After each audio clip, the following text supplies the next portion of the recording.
Shalom, selamat sore, selamat berbakti, selamat berjumpa di dalam kasih Tuhan Yesus. Kita mulai FA ini hanya kami serahkan dalam nama-Mu Tuhan, dari awal hingga pertengahan sampai akhirnya. Tiba saatnya kami mau mendengarkan firman Tuhan. Kami serahkan dalam tangkat kuasa-Mu, mohon berkat bimbingan pimpinan daripada-Mu. Semuanya kami serahkan dalam tangkat kuasa-Mu. Urapi hamba-Mu yang mau menyampaikan firman dari ujung rambut sampai telapak kaki ya Bapa. Biarlah Roh-Mu saja Tuhan yang mengurapinya. Hanya di dalam nama Tuhan Yesus kami siap mendengarkan. Haleluya. Amin.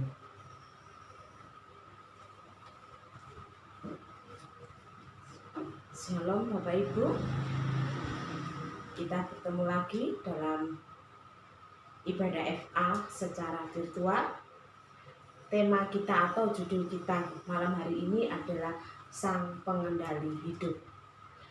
Kalau kita berbicara pengendali, artinya adalah seseorang yang mengendalikan, yang mengatur, yang menguasai sesuatu itu. Kalau kita berbicara pengendali hidup, artinya yang menguasai, yang mengatur, yang merancang kehidupan kita. Siapa lagi? Tuhan Yesus pastinya. Sungguh kita bersyukur kita memiliki Yesus. Kita memiliki Sang Pengendali yang luar biasa itu, yang penuh dengan kuasa, penuh dengan kasih, karena Dia sendiri adalah sumber kasih itu. Dia sendiri hidup itu sendiri. Baik Bapak Ibu, ayat hafalan kita malam hari ini adalah di Yohanes 14 ayat yang ke-6. Demikian firman Tuhan. Kata Yesus kepadanya, Akulah jalan dan kebenaran dan hidup. Tidak ada seorang pun yang datang kepada Bapa kalau tidak melalui aku. Ini firman Yesus sendiri, firman Tuhan sendiri. Yesus sendiri yang mengatakan dengan pasti. Dia memberikan kepastian. Yesuslah jalan, Yesuslah kebenaran, Yesuslah hidup. Dengan tegas Yesus mengatakan itu. Tidak ada seorang pun yang datang kepada Bapa kalau tidak melalui aku. Sungguh kita bersyukur kalau kita sudah memiliki Yesus sebagai pengendali hidup kita, sebagai yang menguasai hidup kita. Karena Dia sendiri itulah hidup, Dia sendiri itulah kebenaran, Dia sendiri itulah jalan. Apalagi yang kita ragukan, apalagi yang kita butuhkan. Kita sudah memiliki Yesus, Sang Maha Kuasa itu. Mari kita bahas satu-satu betapa Yesus kita, Sang Pengendali hidup kita, itu benar-benar suatu pribadi yang luar biasa. Begitu mengasihi kita, mengendalikan hidup kita bukan dalam jajahannya, tapi dalam lingkupan kasihnya, dalam naungan cintanya yang luar biasa. Jadi Yesus mengendalikan hidup kita itu bukan dicengkeram, bukan mencengkeram, tapi melingkupi dengan kasihnya, melingkupi dengan cintanya yang luar biasa. Buktinya kita lihat di Roma 5 ayat yang ke-8 dan 9 sampai 9. Kita lihat Roma 5. Bacakan Roma 5 ayat 8 dan 9. Akan tetapi Allah menunjukkan kasih-Nya kepada kita oleh karena Kristus telah mati untuk kita ketika kita masih berdosa. Ayat yang ke-9. Lebih-lebih karena kita sekarang telah dibenarkan oleh darah-Nya, kita pasti akan diselamatkan dari murka Allah. Luar biasa. Tadi saya katakan, Tuhan itu mengendalikan hidup kita, bukan dicengkeram, bukan dijajah, tapi Dia melingkupi kita dengan kasih-Nya. Mana ada Allah yang rela memberikan dirinya, rela turun dari tahtanya sana yang luar biasa itu, turun ke dunia, lahir milih di kandang kambing, di kandang domba. Kita saja di dekat domba, di dekat kambing saja sudah tidak betah. Tapi Tuhan sendiri, yang Allah itu rela milih lahir di kandang yang sangat hina, yang orang pun tidak mau mendekat, siapapun tidak mau mendekat, tapi Tuhan memilih lahir di situ. Belum lagi dia menderita sampai mati di kayu salib. Untuk apa, saudara? Untuk membuktikan bahwa dia sangat mengasihi kita.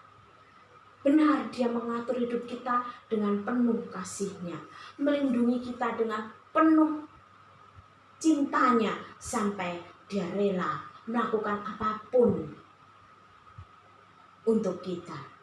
Betapa kita sangat bersyukur, betapa kita sangat bangga menjadi anak-anaknya. Kita dibenarkan oleh darahnya. Tidak seorang pun benar, karena semua orang berdosa. Tapi Tuhan datang, Allah yang Maha Tinggi itu datang, mencurahkan darahnya supaya kita dibenarkan.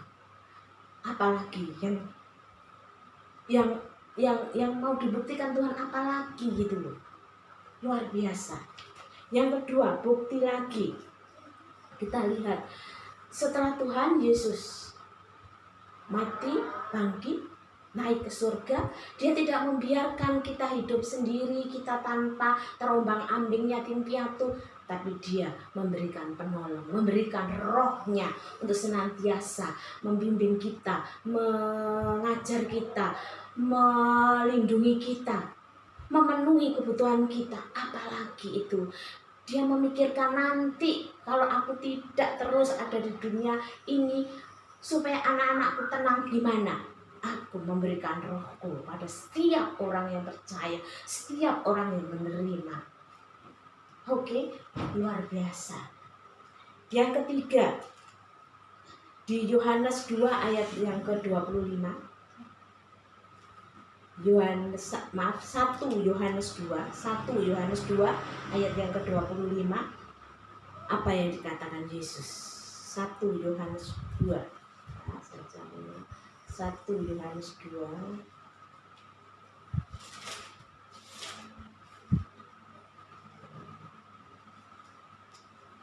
Lihat apa yang Tuhan katakan. 1 Yohanes 2 ayat yang ke-25. Begini. Dan inilah janji yang telah dijanjikannya sendiri kepada kita, yaitu hidup yang kekal. Amin. Dan inilah janji yang telah dijanjikannya sendiri, dijanjikannya oleh Yesus sendiri kepada kita, yaitu apa? Hidup yang kekal. Tadi memikirkan kita tidak yatim piatu di dunia ini. Dia pun sudah merancangkan untuk kita hidup nanti, hidup yang kekal. Dia sudah janji kalau kita menerima Dia, percaya kepada Dia sepenuh hati kita, sudah disediakan hidup yang kekal bersama Dia. Tidak ada murka Allah, yang ada hanya lingkupan cintanya, lingkupan kasihnya. Apalagi yang kita ragukan atas cinta Sang Pengendali hidup kita. Bapak Ibu, luar biasa. Sungguh malam hari ini firman Tuhan luar biasa buat kita. Betapa Tuhan mengasihi kita luar biasa. Dia merancangkan kehidupan kita, Dia merancangkan seluruh hidup kita di dunia, bahkan nanti kehidupan di surga sudah dirancangkan. Dan itu bukan hanya untuk kita, untuk anak-anak kita, untuk cucu kita, untuk keturunan kita, semuanya. Mari kita bawa anak-anak, keluarga kita semua, anak-anak, cucu, sampai cicit kita, sampai keturunan kita. Yesus satu-satunya pengendali hidup kita. Demikian firman Tuhan, luar biasa. Tuhan Yesus memberkati. Mari kita tutup dengan doa. Bapa, terima kasih untuk firman-Mu yang luar biasa pada malam hari ini. Kami percaya Engkau adalah pengendali hidup kami. Engkau yang menguasai hidup kami, menguasai dengan cinta-Mu, menguasai hidup kami dengan kasih-Mu. Terima kasih untuk semua kasih-Mu. Ajar kami untuk mengerti, memahami, lebih dekat, lebih lekat pada kasih-Mu. Terima kasih Bapa, dalam nama Tuhan Yesus. Haleluya. Amin. Amin.